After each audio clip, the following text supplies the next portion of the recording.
Good morning, Facebook and YouTube. This is Bible Study Live with Larry and Carly. I'm Larry. That's my wife, Carly. How are you, Carly? Good. Good. Good. Um, we're going to start the Bible study with Ruth this week at Carly's suggestion. She wanted to read through Ruth. So we'll read through Ruth. And Ruth is, if the Bible had a Hallmark movie, it would be the Book of Ruth. It's a Hallmark movie, right? It's a love story.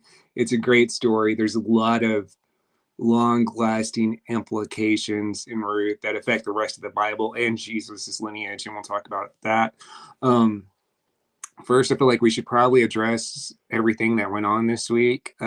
It's been a tough week. We talked about it a lot on Thursday night on Bible Talk and Larry and Scott. Emotions are running high, but uh, you know, I'm starting to see the good. I said this on Thursday night. Like, I don't know what good's going to come from Charlie Kirk's death, but I'm sure God's going to use it in some way to do something good. And then yesterday, what did we see, Carly? I mean, just right here in Weatherford, there was a prayer vigil at the park, and then hundreds, thousands of people in London, Australia, South Korea, Africa. They were all chanting. I mean, the world's fed up, right? The world is fed up with this nonsense. And I mean, Charlie Kirk's death is tragic. I mean, it's heartbreaking to the whole world. The whole world watched this man get assassinated live on TV. I wasn't alive, when MLK got assassinated. I wasn't alive when JFK got assassinated. So I was alive during 9/11. That's been the biggest thing. And this feels, although it's not as many lives, it feels just as heavy as 9/11 for some reason. Mm-hmm. I mean, I can't explain it because we lost almost 3,000 people on 9/11. Here we lost one, but I should Well, say we lost two because we watched the young was lady. the life that was taken, though it was a bold statement Mm, um, to everybody's freedom. mm, Absolutely. Um, for Christians and anyone that speaks for the rights of other human beings, period. mm. Um, it's definitely scary. Um, Although we're not supposed to live in fear, I think we need to be bold, but also cautious on how we move forward. But there is power in numbers. So it's really good to see so many people wanting a good change. The lines are clearly getting drawn now. I mean, it's not politics anymore. It's good versus evil, right? It's not political. It's not left versus right. It is simply good versus evil. One side is standing up for what's right, what's good, God, and the other side is so lost and so engulfed in this demonic world they've created and they live in. They're so far away from God. You can only imagine what thoughts they're having. They don't I don't know how to explain it. They don't understand their actions. They're lost in their own sins. I mean, that's all you can say. It's good versus evil, and it's plain as day now. I mean, we're seeing it cut out plain as day. Um, it's no longer left versus right. It's just good versus evil. And I posted this on Facebook a few minutes ago. I've read the book. We're going to talk about the book. I know God wins in the end, but we are in a tough time right now. A lot of people are hurting. A lot of people are suffering. A lot of people are just have all these emotions. They're not sure what to do with them. And you said something a while ago, Carly. You said, be strong and courageous. And that's exactly what God tells us. Deuteronomy 31:6. Be strong and courageous. Do not be afraid or terrified because of them, for the Lord your God goes with you. He will never leave you or forsake you.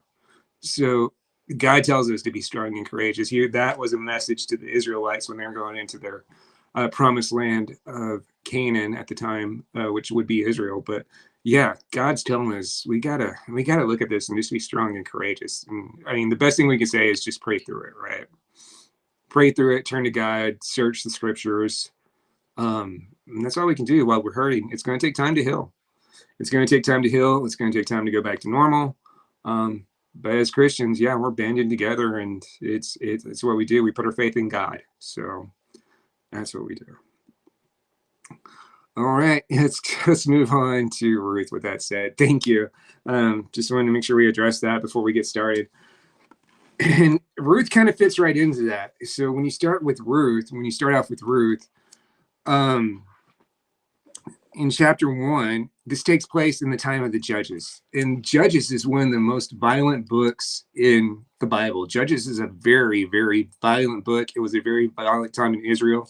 It was after the time they crossed the promised lands, into the promised land. They took their lands that they were supposed to have. It was before they had kings. So each area kind of had these judges that would serve over them and be like their, area king or leader, or, do certain things in the area. And it was a very violent time. There was a lot of fighting. And it was hard. And then on top of that, there's a famine that hits the land, and there's no food. And that's kind of where Ruth picks up. So Ruth 1, how about you just read Ruth 1 through 5, Carly? We'll start there. Okay. Naomi and Ruth. In the days when the judges ruled, there was a famine in the land, and a man from Bethlehem in Judah, together with his wife and 2 sons, went to live for a while in the country of Moab. The man's name was Elimelech. His wife's name was Naomi, and the names of his 2 sons were Mahlon and Chilion. They were Ephrathites from Bethlehem, Judah, and they went to Moab to live there. Now Elimelech, Naomi's husband, died, and she was left with her 2 sons. They married Moabite women, one named Oprah and the other named Ruth. After they had lived for about 10 years there, both Mahlon and Chilion also died, and Naomi was left without her 2 sons and her husband. All right. Thank you, Carly. So this picks up, and it tells us it's in the day of when the judges are ruled, which, I mean, that doesn't really narrow it down. It's a 400-year period of the judges. But just because we know what happens, how it ends, most people will put this towards the end of Judges. I'm not so sure about that, but it happened somewhere during the 400-year period, right? So we know about the 400-year period it took place in. One of the interesting things about Ruth is the names tell us a lot about what's going to happen. The names are so telling of what the story is going to be. So it starts off in the day of Judges, and they're in the land of Bethlehem, which, Bethlehem, right, Carly? Yes. Who doesn't, right? Bethlehem. It's where Jesus was born. So this is where the story starts. And the head of the family is named Elimelech. And that name means God is my king. God is my king. So this is a godly man in Bethlehem, and he's got a wife and 2 kids, but then there's a famine in the land, and there's no food. So he's got a tough decision. I mean, do I sit here and watch my my wife and my 2 kids starve to death? I can't feed them. I can't provide for them.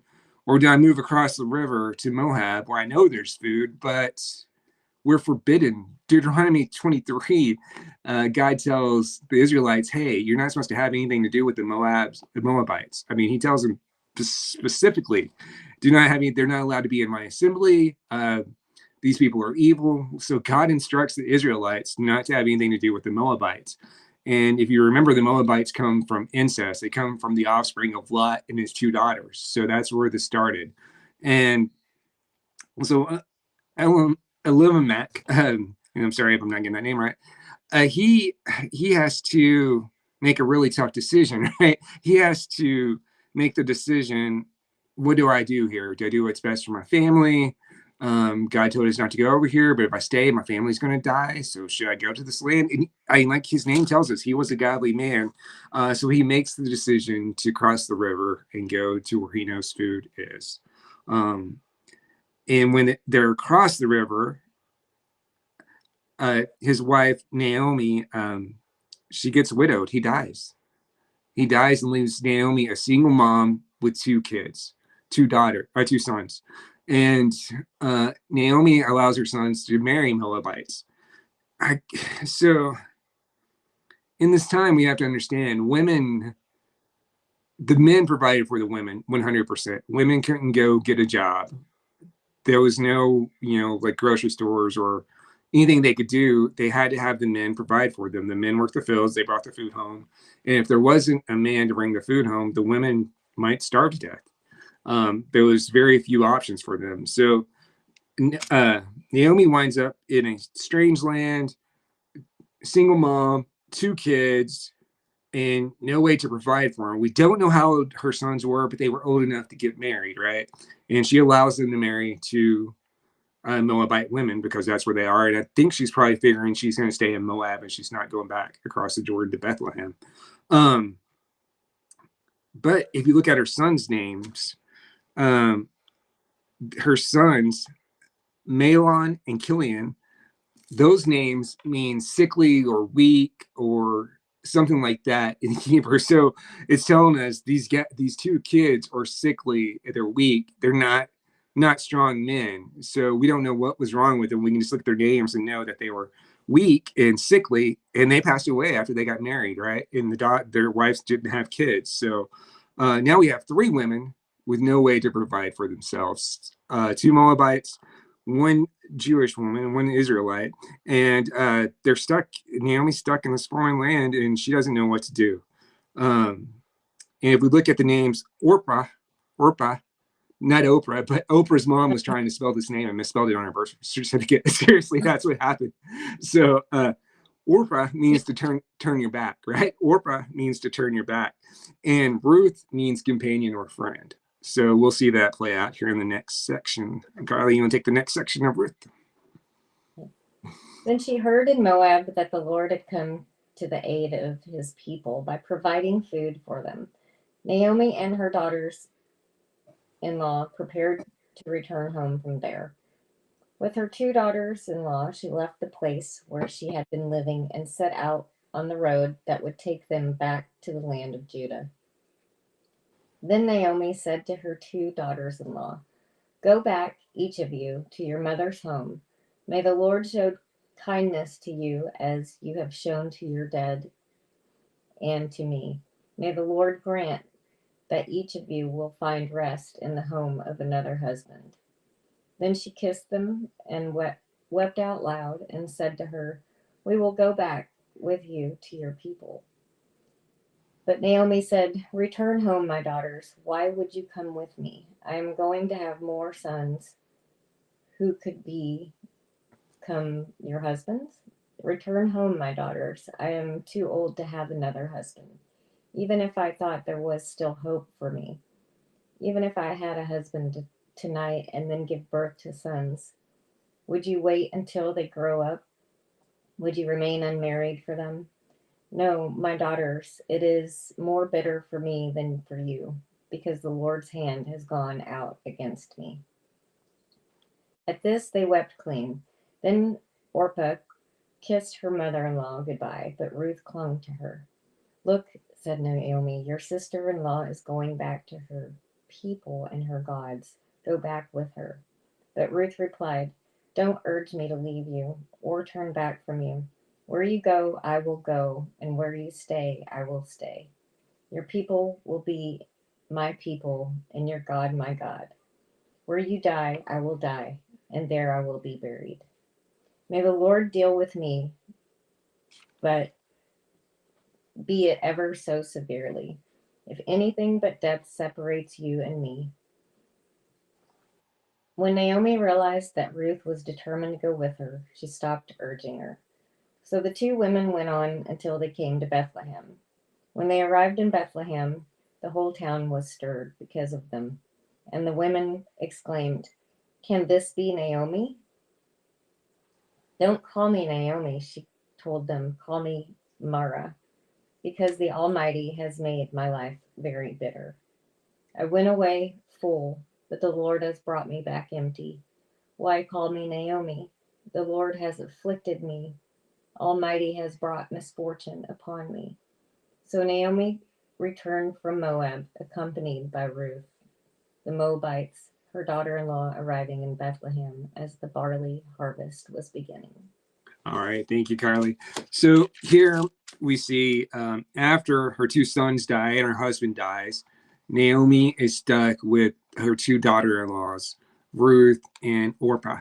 And she's like, look, I'm going back home. I'm going back to my people. I don't know what's waiting for me there. You girls just go back to your families. And at first they both say, no, we want to go with you. But then she's like, no, I don't know what. She's lost. She's confused. She doesn't know. She's probably feeling like a lot of us are. She doesn't know what the future holds for her. She's hurting. She's lost her husband and her two sons. And now she's responsible for her two daughter-in-laws, and she's telling them, look, I can't take care of you. I don't even know how I'm going to take care of myself. So you guys need to go back home where you know you'll be safe. And Orpah, because her name means turn my back or turn your neck, she turns around and goes back to her family. Ruth, the friend, the companion, decides, she says, no, I am going to stay with you. You're all I've got. You're my mother-in-law. I am going to stay with you. And we get this beautiful passage from Ruth. You know, she says, you know, I will go, and where you stay, I will stay. Your people will be my people, and your God will be my God. Where you die, I will die. There I will be buried. May the Lord deal with me, be it ever so severely, if even death separates you and me. So Ruth loved her mother-in-law, and she didn't want to leave her, and she's trying to take care of her mother-in-law, right? She feels obligated to take care of her mother-in-law. And she says, look, I'll change. I'll cross the river and I'll change. Your God will be my God. Your people will be my people. I'm not going to cling to these things that we do in this country. When I go to your country, I will do what they do in your country. I will do exactly as you do. Just let me go with you. So Ruth's wanting to take care of Naomi, even though it seems hopeless. Their future seems hopeless. They don't know what they're walking into going back to Bethlehem. They don't know how they're going to eat. They don't know where they're going to live. They don't know anything. They're just going there because it's got to be better than what they're leaving behind in Moab, where they shouldn't have been in the first place. Or where Naomi shouldn't have been in the first place. And then Naomi says, Naomi's name means pleasant, right? Naomi means pleasant. And when she gets back, some people recognize her and they go, oh, is that Naomi? She goes, don't call me Naomi. That means pleasant. I'm not the same woman I was when I left. I've lost a lot of stuff. Call me Mara. Call me Mara. Mara means bitter. She's bitter. And she's questioning God. She's like, why is God doing this to me? I don't understand. Like, that's what she says. You know, God's got it out for me. God's punishing me for some reason. I don't know what I did, but I feel like I'm being punished. And I'm sure we've all been there before, right? Like when something bad happens, we want to go, you know, why is God doing this? Why is God punishing me? But we don't see the full story.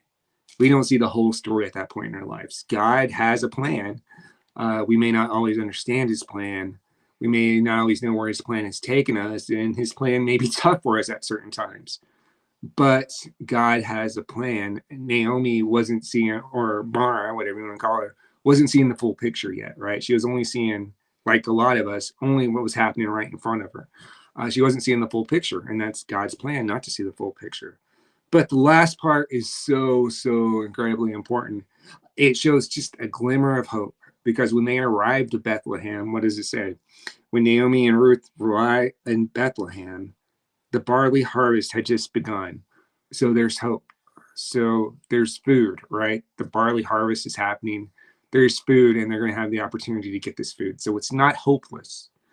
It leaves us with just a little bit of hope. Chapter 1's tough. You know, there's a famine. They go into a foreign land. Naomi loses her husband and two sons, and then they have to go to an uncertain future ahead of them.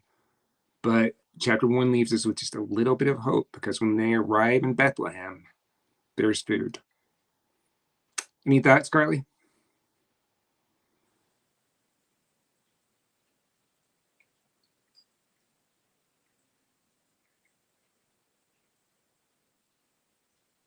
I just think she was a really strong woman. Naomi?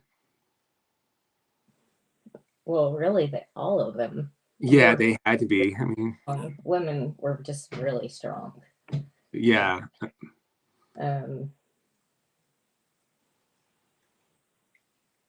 She was just willing to do what she needed to do for her family. Yeah, she was trying to protect her daughter-in-laws, right? Naomi was trying to protect her daughter-in-laws. She didn't want to, she loved them so much, she didn't want to drag them into an uncertain future with her. where she didn't know what was laying ahead. Like she was going back home and she didn't know what was waiting for her there. She didn't think it'd be good. She probably figured she'd go home and die and starve to death. And she didn't want her daughters to have to see that. Her daughter-in-laws, I guess. But Ruth said, "No, I'm going with you." Ruth is showing that, her name means friend and companion. She's showing why, because she's going to take care of her mother-in-law. Ruth probably knows. We don't know how old Naomi was, but Ruth knows Naomi can't take care of herself, and she has a better chance of surviving if she's with her. And we don't know how old Ruth is, but she's definitely younger than Naomi. Um, and she wants to go take care of her, right? It would be going to taking care of your elders. It would be an example of that. So that's where we pick it up. And like I said, it leaves off with just a glimmer of hope because it is harvesting season. All right. You ready to jump into 2, Carly? Ruth meets Boaz. Now, Naomi had a relative on her husband's side from the clan of Elimelech, a man of standing whose name was Boaz. And Ruth and the Moabites said to Naomi, "Let me go to the fields and pick up the leftover grain. Behind everyone in those eyes I find favor." Naomi said to her, "Go ahead, my daughter." So she went out and began to glean in the fields behind the harvesters.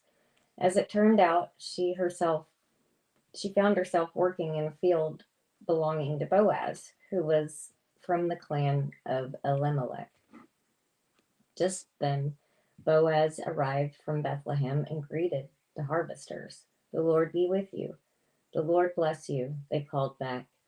Boaz asked the foreman of his harvesters, "Whose young woman is that?" The foreman replied, "She is the Moabite's who came back from Moab with Naomi." She said, "Please let me glean and gather among the sheaves behind the harvesters." She went into the field and has worked steadily from morning until now, except for a short rest in the shelter. So Boaz said to Ruth, "My daughter, listen to me. Don't go and glean in another field, and don't go away from here. Stay here with my servant girls. Watch the field where the men are harvesting, and follow along after the girls. I've told the men not to touch you. And whenever you are thirsty, go and get a drink from the water jars the men have filled." At this, she bowed down with her face to the ground.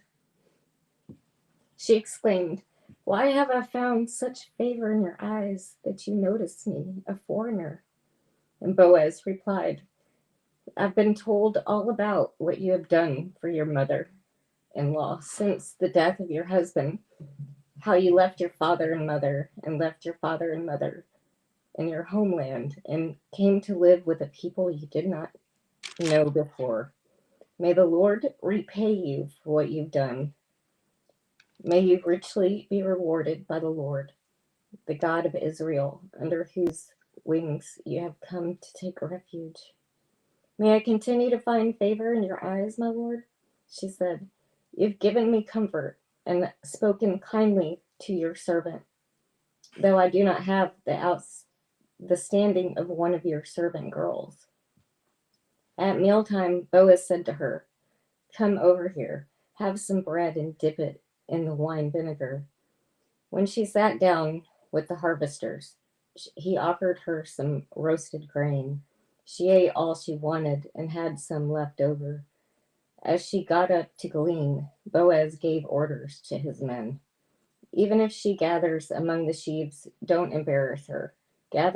Rather, pull out some of the stalks for her from the bundles and leave them for her to pick up, and don't rebuke her." So Ruth leaned into the field until evening. Then she threshed the barley she had gathered, and it amounted to about an ephah, which is 3/5 of a bushel. She carried it back to town, and her mother-in-law saw how much she had gathered. Ruth also brought out and gave her what she had left over and over. She had eaten enough. Her mother-in-law asked her, "Where did you glean today?" Where did you work? Blessed be the man who took notice of you. Then Ruth told her mother in law about the one whose place she had been working. The name of the man I work with today is Boaz, she said. The Lord bless him, Naomi said to her daughter in law. He has not stopped showing his kindness to the living and the dead. She added, that man is our close relative. He is one of our kinsman redeemers. Then Ruth and the Moabites said, he even said to me, stay with my workers until they finish harvesting all my grain. Naomi said to Ruth, her daughter in law, it will be good for you, my daughter. So go with his girls, because in someone else's field you might be harmed. So Ruth stayed close to the servant girls of Boaz to glean until the barley and the wheat harvests were finished, and she lived with her mother-in-law. Thank you, Carly. So that was Ruth chapter 2. And we see they arrive at harvesting season, and Ruth's going to go work. She's going to go get food for them. She's not going to let them starve. We're kind of getting a glimpse at Ruth's heart, right? She's like, I'm going to go get us food one way or another. And when we talk about what she was doing, we have to understand this is very dangerous work. A young lady gleaning in a field with a bunch of people, a bunch of guys that are getting food. And what gleaming was, basically, Boaz was a man of wealth, and he had a huge field. He was a farmer, but God ordered them to leave like some of the harvest, leave it in the corners and let the poor pick it up and the needy pick it up. So they'd go pick it up. But it was mainly just men in the field working. And a lot of times girls got hurt. They were not the nicest men that were working in the field, except in Boaz's field. In Boaz's field, he knew he could protect his girls. In Boaz's field, he noticed when he comes up, we kind of see that he's good and his employees like him because he's like, God bless you. And they're like, God bless you. And so they really like Boaz. He's a good man. He's got a good heart. And he notices Ruth working in the field. And it doesn't tell us why he notices Ruth working in the field. A couple of thoughts. One, either she was really attractive. He's like, hey, who's this hottie out there working in my field? I've never seen her before. Or two, she was a foreigner and stood out like a sore thumb. So he knew, hey, she doesn't look like the rest of the people around here. Who's this woman working in my field? More of that. You think it's more of that? You don't think Ruth was a hottie? She might have been attractive. We don't know. It doesn't say. Yeah, it doesn't say anything about her looks. So just a couple of thoughts there. Boaz notices her. I mean, he knows who's working for him, so he would notice 3 women not supposed to be there. Yeah, it was just Ruth. It was just one woman. Yeah. Would notice.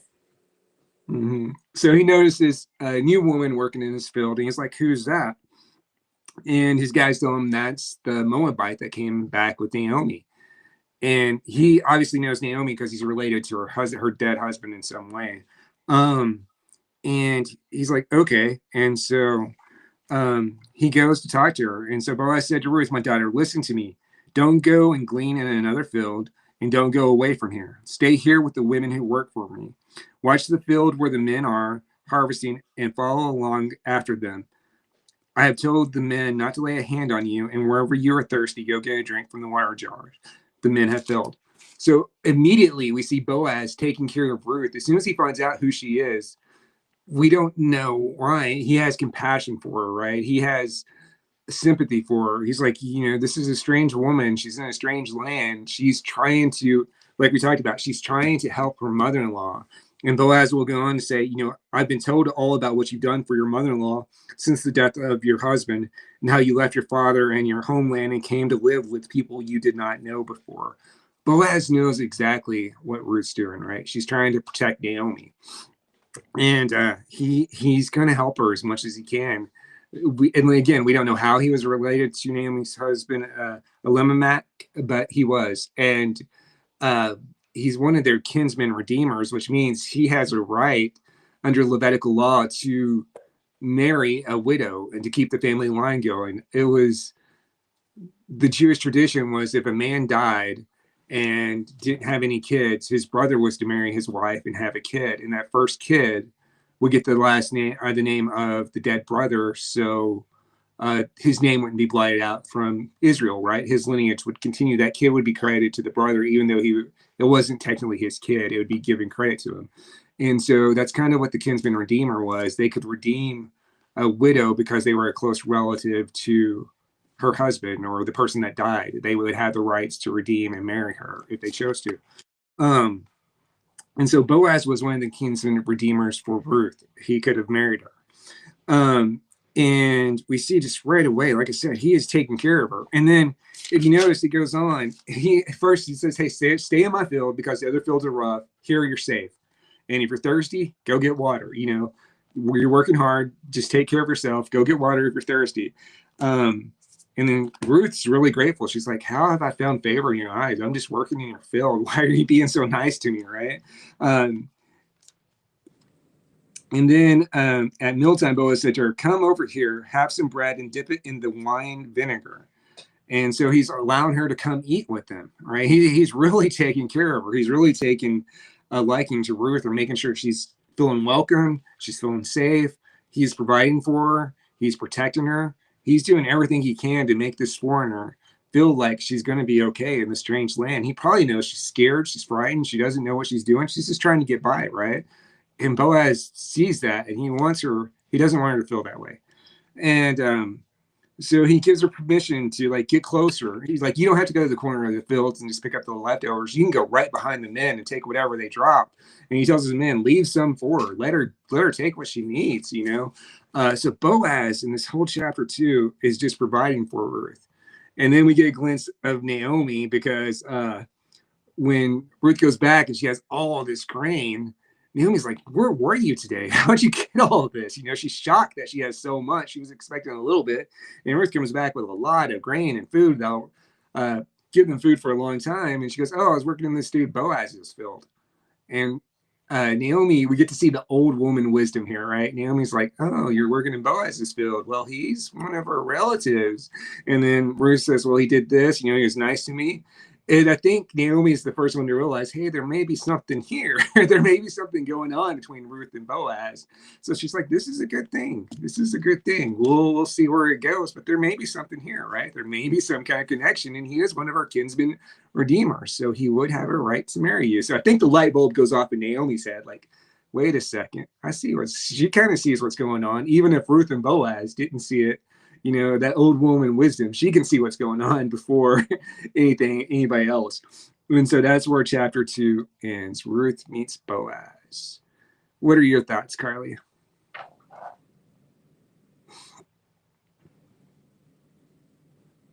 I think it's a good lesson in the work as you're working for the Lord. Mm-hmm. Always do everything as you're working for the Lord, which is what she did. No matter how hard it was, she just put her head down and kept doing it. And she was repaid greatly for that. Yeah, when Ruth went out that morning, she probably was just expecting to get enough for them to eat maybe a day, maybe 2 days. She wasn't expected to get that much food, right? But because Boaz, and plus she had a meal there.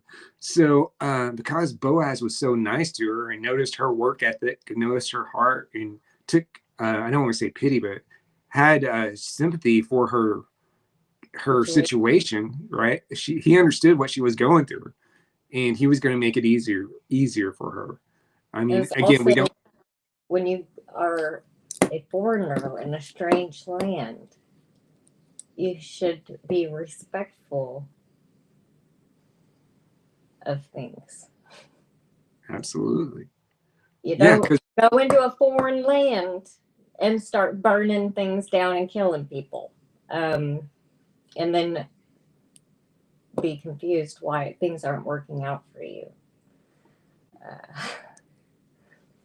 Absolutely. And I mean, even a lesson right now. Mm-hmm. That's a lesson we definitely could take. And because when Ruth went into the foreign land, before she even stepped foot in Israel, she said, look, you know, when I go, your people will be my people. Your God will be my God. Your ways will be my ways. I will adjust my life to fit into your country. I won't expect your country to change to accept me. I'm changing to accept your country. I'm going to go there. I'm going to act like I'm a citizen of your country. I'm not going to bring any of this old stuff from my country with me. I'm now one of yours, right? I'm not going to worship these false gods that we worship on the side of the river. I'm going to go across the river with you and worship your God, the true God. So Ruth was willing to, before she even stepped foot over in the country, she says, I'm no longer a Moabite. I'm going to be what you are, Naomi. I'm going to be an Israelite. I'm going to do exactly what you do, which is really interesting because, again, God forbid the Israelites basically to have anything to do with the Moabites. They weren't allowed to take a part in his assembly in Deuteronomy. They were specifically called out. And when Israel was going to the promised land, they had to cross through Moab, and the Moabites weren't nice to him. Actually, they tried to sabotage him, and that's why God was so mad at him for trying to sabotage him, even though they were distant relatives. But Ruth says that doesn't matter because she's going to Israel. She's going to act like an Israelite, right? And that's what she does. And then she meets Boaz, and Boaz just instantly starts providing for her, starts taking care of her. He's making things easier for her. He knows how hard she's working to take care of Naomi. And again, we don't know how he was related to him, but he was, and so he's taking care of his family, right? That's how he's probably looking at it. I'm going to take care of my family. They're my responsibility. He probably knows he's a kinsman redeemer. He's just going to take care of them for now. So that's what he's going to do. And so that's where we leave off into. Any questions? Anything else you want to talk about, Carly? All right. So next week we'll do Ruth 3 and 4 and finish up this love story, this Bible hallmark book, the Book of Ruth, and we'll see what lessons we can apply to our life from it. It does have a happy ending. I'll go ahead and tell you. Spoiler alert, Ruth ends in a great way. So we'll go. Thank you for watching on Facebook and YouTube this morning. We'll go ahead and pray out. Any special prayer requests? Carly, if you got something, type it in the chat real quick, put it on Facebook real quick, and we see it, we'll get it into the prayer. Just continue to pray for the country and everyone's hearts. And send us prayer requests if you have them. Hope everybody has a good week. Yeah, for sure. Try to stay positive. Be nice to each other. And if you're an adult and you're still walking around calling people names or telling people they're weird, as a woman did to me the other day, stop. Just stop. Can I just get on that soapbox for a minute? I'm real tired of people being ugly for no reason.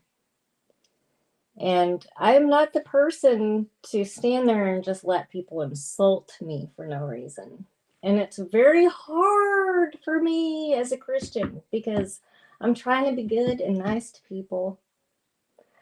And they're stirring up so much anger inside of me. And it's like I don't know. I'm seeing a big problem. And I think it's the whole Charlie thing. Maybe is that what everyone needed for them to stop?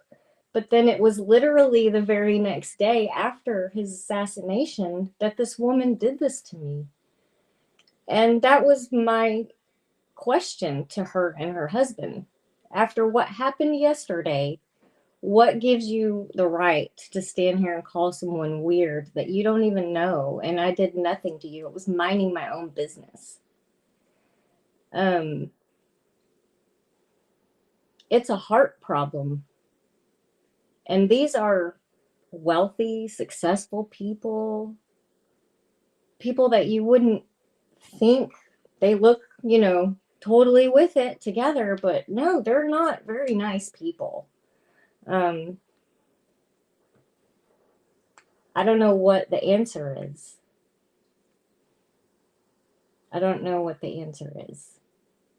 But I really wish people would stop and take a second before you pop off at the mouth or say something to someone else that you might feel like is just nothing, it could be everything to them. And it could be that one thing that that woman said. She said it to me, but she could have said it to someone else who took it way over the top, way more than it hurt my feelings. You don't know what people are dealing with. You need to be super, super careful with your words. There are people killing themselves every day, especially our children out here. I don't even have kids, but I have, nieces and nephews. And, well, when you have adults treating other adults like that, your children are watching you. And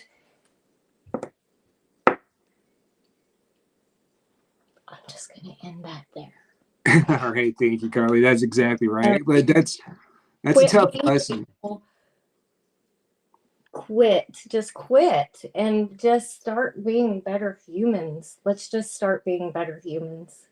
Absolutely. Everybody has a bad day. We all have faults. None of us are perfect. I definitely am not perfect. But when you make a mistake, admit your fault, move forward, apologize, keep going.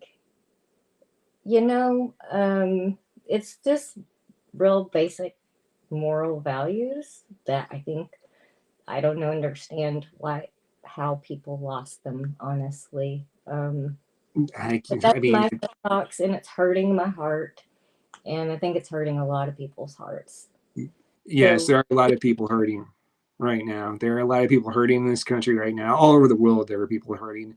And you're right, words have power. Charlie Kirk was a great example. His words had a lot of power. He could use his words and get his point across. Um, Words have power. It took me a long time to learn that words are powerful, and some people have used that for good. Some people have used that for evils. And your words carry a lot of power, and some people don't realize that, but they're starting to realize that because we saw Charlie Kirk die for his words, which we shouldn't have saw, but now we're seeing people get fired because of their words. Yes, you have freedom of speech, but you have to be careful what you say. I mean, you should be respectful at all times. And the bottom line is, we watched a father of two, a husband, a godly man get shot in the neck and die because of his words, and that shouldn't have happened. And then to have people continue not take that to heart and continue to use words to hurt other people, that's not okay. We all should learn, like, our words have power. There's power behind every word, every breath we say. You can use that to help people, you can use that to encourage people, or you can use that to hurt people. It's up to you. And like I said, the line has been drawn. It's good versus evil, and that's part of it. Your words are definitely part of it. So take a second and watch people and try to help people when you can, instead of um, talking bad about them, instead of saying something that they may be offended by, or if something you that may see hurt. someone struggling, if Yeah. you see someone struggling in a grocery store, maybe take 2 seconds, to ask them if they're okay. That's Um, it. I did it the other day in the store, and now when I go back to the grocery store, I know the kid's story because he works there. So now I'm going to make an effort to say hello to him every time I go in, and I will actually ask him his name next time because I didn't when I was Yeah. there the other day. Um, but he just needed a little pat on the back and encouragement, and I was the only one out of like 10 people that even stopped. And I have felt it so much, when you were sick and I was doing my best to just be literally just function on a pretty semi-normal level between, the non-sleeping and just all the things. I was a mess. And people have no grace. Absolutely no grace. I can't tell you how many times I was in the grocery store having a meltdown, with my head, just like that kid did, with my head down on the cart, and no one do anything to help you or even ask you if you're okay. So it matters. We need to keep our eyes open. Can we just be a little more aware of what's going on and realize that people are going through things? Everybody is going through things. When people are acting a little crazy, they're going through things. So that's all I really have to say about that. Yeah, that's good advice. I'm going to bring it back to what we read this morning in Boaz and Ruth. Now, Boaz could have looked out in his field and saw Ruth and saw her struggling and just been like, whatever. You know, she's some new girl working in my field, whatever. That's not what he did. He was like, who is that? How can I help her? Right? That's what Boaz did. He was like, who is that? I don't know her. Why is she in my field? And how can I help her? Not why is she here? Or I don't care. She'll be gone tomorrow. That's not what Boaz did. He didn't just walk away. He looked at her and goes, how can I help? What can I do to make this woman's life easier? The stranger, this foreigner that I've never met in my life, this foreigner who God specifically told us not to bring into Israel, this foreigner, that I don't know from anyone else in the world. How can I make her life better? And that's what he did. And that's the lesson we can take. How can we help people? Jesus commanded us to love each other, right? Jesus said, love each other as I've loved you. Love the God with all your heart and love each other as I've loved you. So those are the two greatest commandments. And we need to stop and realize we can implement that. It's not that hard. Like Carly said, just if you see somebody struggling, just go, hey, are you okay? How can I help? Can I do anything for you? We should band together and make this world a better place. We've seen the darkness. We see the darkness coming out every day in this world. It's just getting darker and darker. The Bible tells us that's going to happen. We as Christians need to be the light. We need to shine through that darkness and be the light that makes this world a better place as Jesus would want it. This world's fallen. There's enough evil in this world that we should be the light, and we should let our light shine so bright that the darkness can't blot it out. Like light always shines through the darkness. If you're standing in the middle of the field and you shine up at night and turn on a flashlight, you're going to see the flashlight through the darkness, right? So we've got to be the light in the darkness, and love our neighbors just as Jesus commanded. All right, Carly, let's pray out. Will you pray with me real quick? Thank you. Great comments. Father, thank you. Thank you for bringing us together on another Sunday morning. Thank you for letting us read Ruth and see how that compares to our life today, and see how they were lost and confused back then. But you had a plan, Father. You had a plan for Ruth and Naomi, and you protected them, even though they didn't see it. You took them and guided them to where they needed to go and got them through the darkness. And we know you're going to get our country through this darkness, Lord. We want to lift up all those that are hurting today, all those whose hearts are heavy, Father. We want to lift them up to you today. We want to lift up Charlie Kirk's family and his widow and his 2 kids and everybody hurting over that assassination. We want to lift up everyone hurt by the young lady that was killed on the train senselessly in Charlotte this week, Father. She left a boyfriend and she was just coming home from work, and there was no reason for her to die, or we don't know the reason, Father. But we just lift our country up for healing right now, Father. That's what we need. We need healing. We need the light, not the darkness. We see the dark cloud coming over our country. We just ask that you take it back, Father. We ask you give us a revival. You sweep through this country with your spirit, Father. We just lift all of us up to you. Let us know that you're the way, Father.